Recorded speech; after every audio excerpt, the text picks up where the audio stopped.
Coming up, a Palmetto State political reporter faces her toughest assignment yet. Up next, how Meg Kinnard hopes her journey will inspire others. I was driving down the highway. Welcome back. Self-exam, get a mammogram, and advocate for yourself. That's the advice from hard-charging political reporter Meg Kinnard, who at 40 years old faced her most daunting assignment yet. Now she hopes her story will motivate others facing their own battles to not only fight, but to conquer.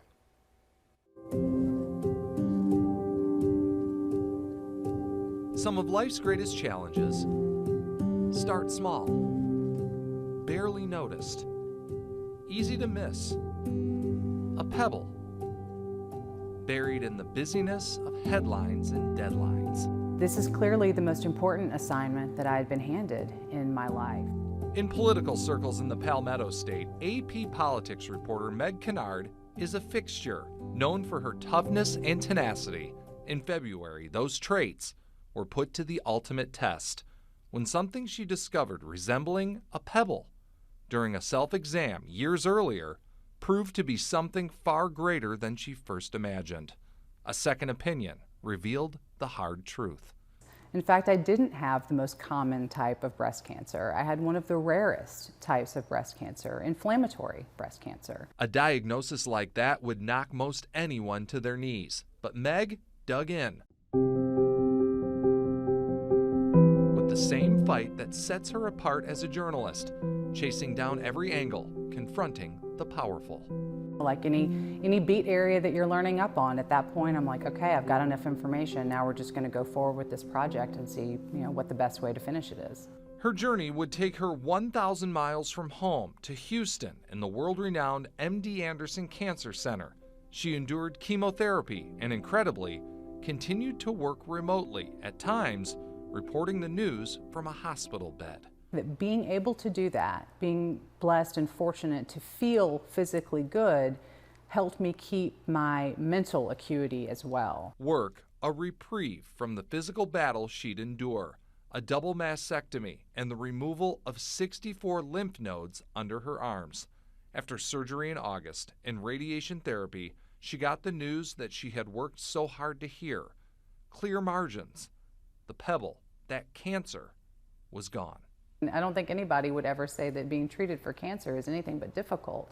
But to go through all of that and then to hear at the end the result was what you wanted is overwhelming. Through this journey, beyond her reporting, she's also mom. Her long stay in Houston meant several months away from her husband Jeffrey and their 3 children.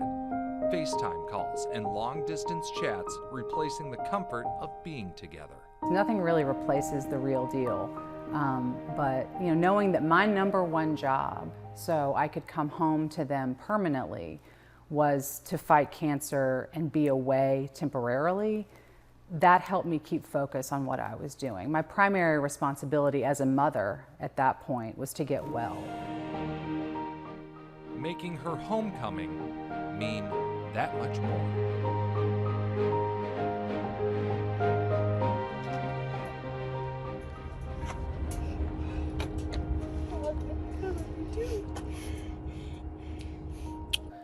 Looking out of the window of the plane and seeing her standing on the steps waiting to greet me, and then I can't really put into words. Anyone who is a parent or has a loved one that they've had to be away from for a while can identify with what it feels to be reunited. Home, at last, safe.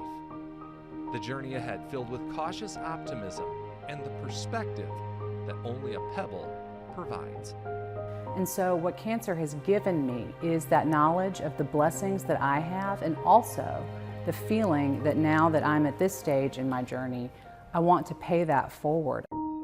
Her voice, her story, now a pebble on the water, rippling outward, empowering others with knowledge and sweet hope. I feel that is part of the reason why I've been given this challenge, is to try to encourage those around me in any way that I can to take that good care of themselves, and also to try to find ways for them to get those right answers and to pay forward the good fortune that I have that I've been able to get the right answers for what's going on with me.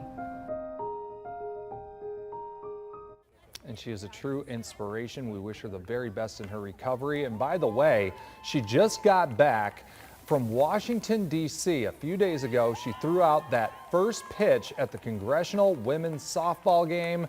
We are told that it was a perfect strike. So again, we wish her nothing but the best. Diminish.